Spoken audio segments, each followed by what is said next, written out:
विश्व की प्राचीन नगरी काशी से इस वीडियो में मैं राम अवध सिंह आप सभी साथियों का हार्दिक स्वागत करता हूं। दोस्तों देखिए, इस वीडियो में हम आपको रासायनिक खाद केमिकल फर्टिलाइज़र के विषय में जानकारी देंगे, जो कि हमारे नर्सरी में, हमारे गार्डन में, हमारी खेती में बार बार बहुत ज़्यादा इस्तेमाल होती है। यह ज़्यादा यूज होने वाली सेक्रेट फर्टिलाइज़र हैं। इनका बहुत लाभ मिलता है। दोस्तों, वीडियो में आगे बढ़ने से पहले आपसे एक बार निवेदन है कि आप वीडियो को अंत तक देखिए, क्योंकि वीडियो बहुत इंपॉर्टेंट होने वाला है। और आप अंत तक देखने के बाद अगर वीडियो आपको अच्छा और फ़ायदेमंद लगता है तो हमारे चैनल को ज़रूर सब्सक्राइब करिए, वीडियो को लाइक करिए, अन्यों को शेयर करिए। दोस्तों, हम अपने वीडियो में आगे बढ़ते हैं। तो दोस्तों देखिए, पौधों के उत्पादन की वृद्धि में हमें 3 तरह के न्यूट्रिएंट्स इस्तेमाल करने पड़ते हैं। एक होता है प्राथमिक न्यूट्रिएंट्स, जिसमें नाइट्रोजन, फास्फोरस, पोटेशियम। दूसरा है सेकेंडरी न्यूट्रिएंट्स। सेकेंडरी न्यूट्रिएंट्स में कैल्शियम, मैग्नीशियम, सल्फर। तो प्राथमिक न्यूट्रिएंट्स की हमें अपने फसल में, अपनी खेती में, अपने गार्डन में, अपनी नर्सरी में बहुत ज़्यादा ज़रूरत होती है। इनकी मात्रा भी ज़्यादा लगती है। सेकेंडरी न्यूट्रिएंट्स की मात्रा उससे कम लगती है। और माइक्रो न्यूट्रिएंट्स की मात्रा लगती है, लेकिन बहुत थोड़ी थोड़ी मात्रा लगती है। इस वीडियो में हम आपको प्राथमिक न्यूट्रिएंट और नाइट्रोजन क्या काम करता है। दोस्तों, नाइट्रोजन पौधे की ओवरऑल ग्रोथ के लिए जिम्मेदार होता है। नाइट्रोजन की वजह से क्लोरोफिल का निर्माण होता है, प्रकाश संश्लेषण की क्रिया होती है और पत्तियां हमारी हरी भरी रहती हैं। नाइट्रोजन की वजह से पत्तियों में हरा रंग आता है, पौधा स्वस्थ रहता है। दूसरा जान लें फास्फोरस के विषय में। फास्फोरस से पौधे के अग्रभाग की ग्रोथ होती है, कोशिका विभाजन होता है, कोशिका निर्माण होता है। पोटेशियम, दोस्तों पोटेशियम की वजह से पौधे में कली बनने की, फूल बनने की, फल बनने की प्रक्रिया चालू होती है।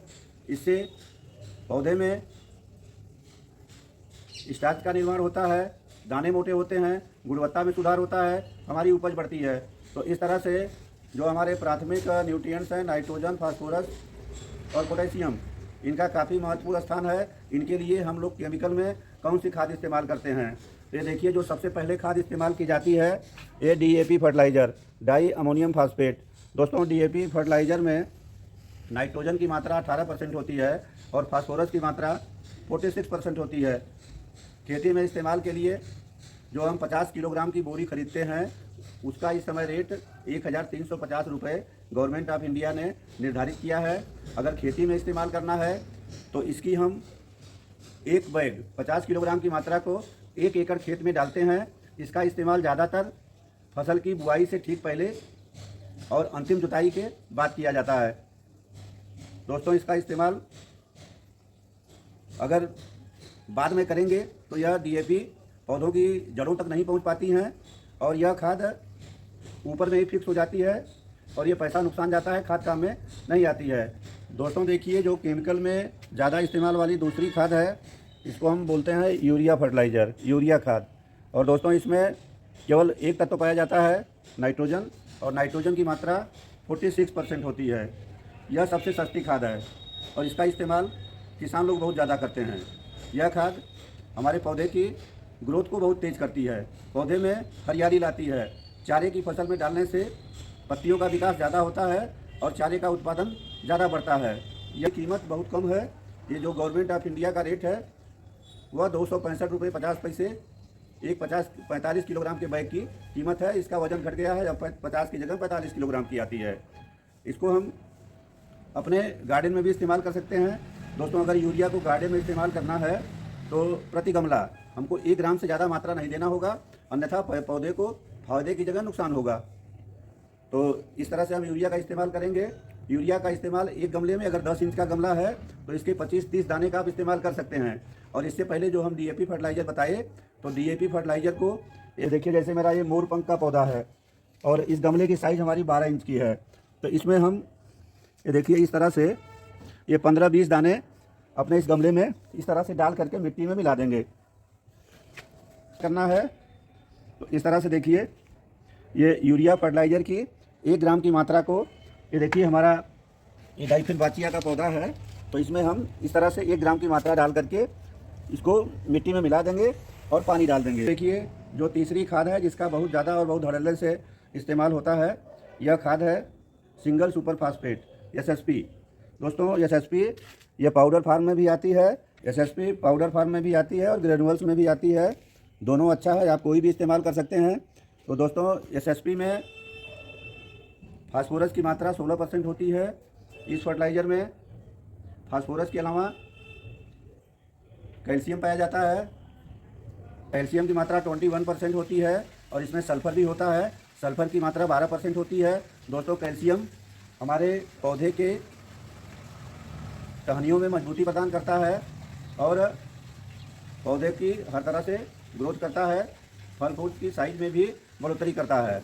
और सल्फर से हमारे पौधे में हरियाली आती है और सल्फर के प्रयोग से हमारे पौधे का, हमारे प्लांट्स का चयापचय ठीक होता है।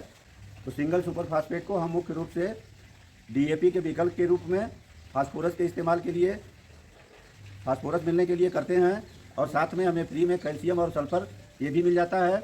दोस्तों अगर डीएपी के विकल्प के रूप में आपको एसएसपी का इस्तेमाल करना है, सिंगल सुपर फास्फेट का इस्तेमाल करना है, तो आपको इसमें नाइट्रोजन की मात्रा यानी यूरिया को अलग से मिलाना पड़ता है। तो इसमें थोड़ा यूरिया मिला करके इस्तेमाल करिए तो वो डीएपी के बराबर काम करती है। और दोस्तों डीएपी में पोटेशियम नहीं होता है, यूरिया में भी पोटेशियम नहीं होता है। तो अगर आप एसएसपी को इस्तेमाल कर रहे हैं तो एसएसपी के साथ में यूरिया भी मिला देंगे और पोटेशियम भी मिला देंगे। इसी तरह से अगर डीएपी इस्तेमाल कर रहे हैं तो डीएपी के साथ में आपको केवल पोटेशियम थोड़ा ऐड करना होगा। तो दोस्तों इसके बाद जो अगली खाद है, आगे वाली जो पॉपुलर खाद है, उसके विषय में भी हम आपको जानकारी देते हैं। पोटेशियम ये चौथी खाद केमिकल में जिनका ज़्यादा इस्तेमाल होता है पोटेशियम है। दोस्तों पोटेशियम को आप ले सकते हैं, म्यूरेट ऑफ पोटाश ले सकते हैं, पोटेशियम सल्फेट ले सकते हैं और एक एनपीके में 000050 आती है, उसको भी इस्तेमाल कर सकते हैं। अगर आप म्यूरेट ऑफ पोटाश लेंगे तो म्यूरेट ऑफ पोटाश में क्लोराइड के रूप में पोटेशियम पाया जाता है और वजन के हिसाब से 60% मात्रा पोटाश की एमओपी में म्यूरेट ऑफ पोटाश में होती है। अगर बात करें एनपीके 000050 की तो इसमें वजन का 50% पोटाश पाया जाता है। और एक खाद होती है, एक खाद आती है एनपीके में 005234 जिसमें 52% फास्फोरस होता है और 34% पोटेशियम होता है। तो यह 34% पोटेशियम K20 के रूप में पाया जाता है। तो आप इन 3 पोटेशियम युक्त फर्टिलाइज़र में से कोई भी अपने गार्डन में, अपनी खेती में, अपने नर्सरी में इस्तेमाल कर सकते हैं। लेकिन एमओपी इस्तेमाल करेंगे म्यूरेट ऑफ पोटाश तो यह 50 किलोग्राम के बैग में आता है, आपको सस्ते रेट में मिल जाता है। इसका रेट भी इस समय 2024 में 1750 रुपये 50 किलोग्राम के बैग का है। तो आप एमओपी इस्तेमाल करिए, बहुत बढ़िया है। थोड़ी मात्रा इस्तेमाल करना है तो 0050 और 005234 का भी इस्तेमाल कर सकते हैं। दोस्तों इसके बाद जो अगली खाद आती हैं एनपीके में, तो एनपीके में आप कई तरह की खाद आती हैं और अलग अलग कंपनी अलग अलग रेट के हिसाब से बनाती हैं। जो पॉपुलर खाद है एनपीके में तो 12-32-16 एनपीके 12-32-16 में 12% नाइट्रोजन होता है, 32% फास्फोरस होता है और 16% पोटेशियम होता है। तो दोस्तों यह खाद जो है संतुलित खाद है और इसे आप जो है अपने किसी भी फसल में इस्तेमाल कर सकते हैं। एनपीके में ही एनपीके 19-19-19 आता है। यह वाटर सॉल्युबल फर्टिलाइज़र है। इसका ज़्यादातर उपयोग हम लोग गार्डनिंग में करते हैं, एग्रीकल्चर में भी इसका इस्तेमाल होता है। लेकिन यह खाद थोड़ी महंगी है। 1 किलोग्राम की खाद 100-150 रुपये में आती है। तो इसका हम केवल स्प्रे में इस्तेमाल करते हैं। अगर 1 एकड़ फसल में स्प्रे करना है तो 1 किलोग्राम की मात्रा पर्याप्त होती है और गार्डन में इस्तेमाल करने के लिए 1 किलोग्राम फर्टिलाइज़र काफ़ी दिनों तक चल जाती है। अगर आपको गार्डन में एनपीके 19-19-19 का इस्तेमाल करना है, इसमें नाइट्रोजन 19, फास्फोरस 19, पोटेशियम 19% होता है, तो आपको 1 लीटर पानी में 5 ग्राम की मात्रा को डाइल्यूट करना है। दोस्तों इस तरह से इस वीडियो में हमने जो रासायनिक खाद है, केमिकल फर्टिलाइज़र है, जो कि हमारे बगीचा में, नर्सरी में, खेती में बराबर इस्तेमाल की जाती है, इसके विषय में हमने आपको जानकारी। बहुत बहुत धन्यवाद। जय हिंद।